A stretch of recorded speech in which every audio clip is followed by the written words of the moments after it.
Imagine finding yourself in the examination room waiting for your doctor.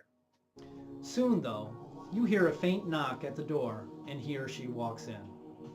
The doctor has a large envelope under their arm containing the results of the MRI you just had a few days ago. And just as the seal of that envelope is disturbed and changed, soon, so too is your world. Because what they're about to show you is similar to this scan. This is where you learn you have been diagnosed with MS, multiple sclerosis. Hello, my name is Shane Schultz from Serenely Speaking, host and creator of the podcast Arisen Strength. As the official spokesperson for the JGF organization, I want to take this time with you to recognize Multiple Sclerosis Awareness Month. March is no doubt a busy month filled with excitement and energy. From the first signs of spring to the celebration of St. Patrick's Day, and let's not forget the fanfare of March Madness on the college basketball courts. This is a lot of fun and excitement to experience during this opening month of spring. But March is also used to recognize the lives which are affected by one of the more challenging diseases a person can be faced with, MS. Would it surprise you to know that there are close to 2.5 million diagnosed cases of MS in the world today? Perhaps even more concerning to you is that over 300,000 of those cases are in the United States alone. It's estimated that over 200 new cases are diagnosed every week, and the numbers just keep getting higher and higher with every year that goes by. Now, MS is not a disease new to the world of 2015, and in fact, doctors believe they have identified cases of this debilitating condition dating back not just to 1915 or even 1815, but to very nearly 1415. That's right, history tells us the first doctor credited with identifying MS as a disease did so in the mid-1400s. So, you would think between our history and the growing number of cases today, that we all would have a good understanding of what MS is all about. But do we? Or have we become so comfortable with this debilitating disease that we've decided to call it by its initials instead of its full and proper name, multiple sclerosis? Not only does it make it easier to say, but perhaps it also shields us from understanding the daily challenges of the person diagnosed with this disease. That's something to think about. So what is multiple sclerosis?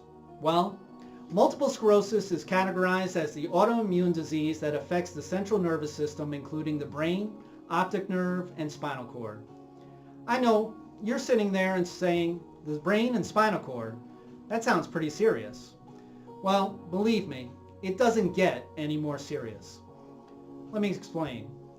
You see, there are billions of cells and neurons all throughout the nervous system.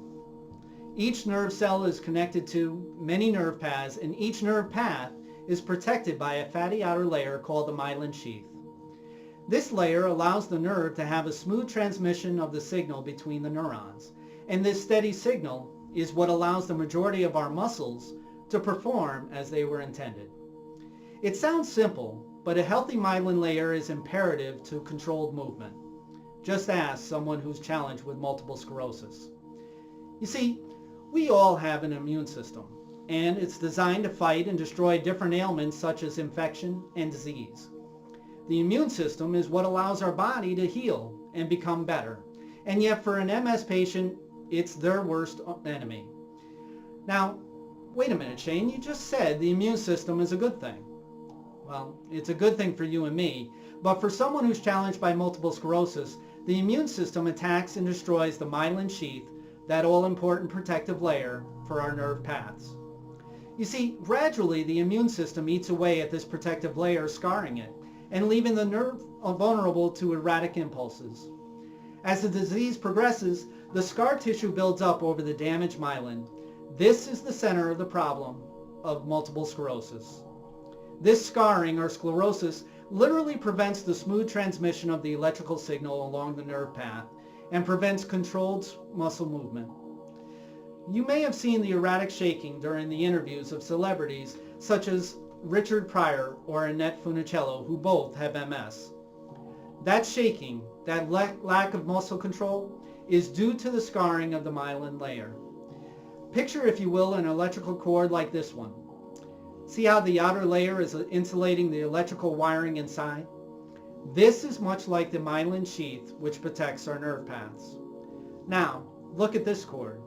It's been frayed and damaged to where the electric wiring is vulnerable and could be very dangerous within our homes. This is very similar to the damage MS causes. I told you it would seem simple.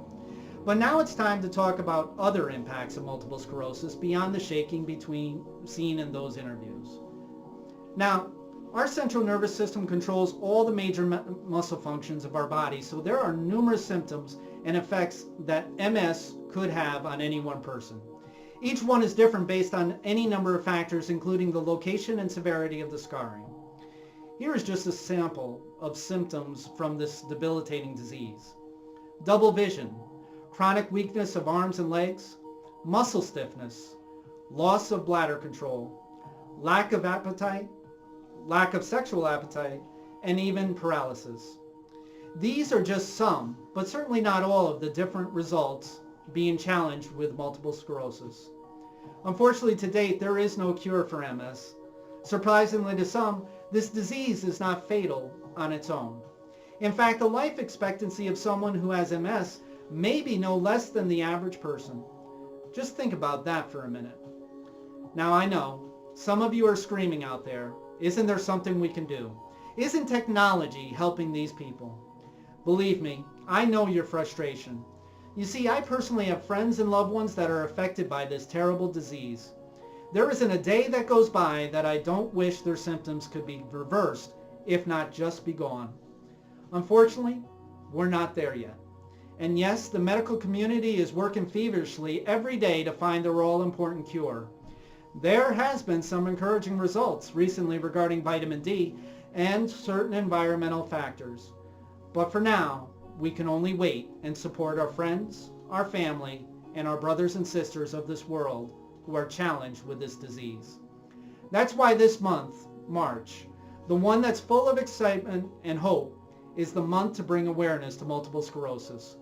This fight truly needs all the positive energy any of us can spare.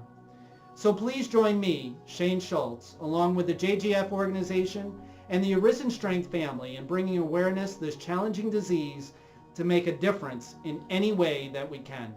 Thank you, and God bless.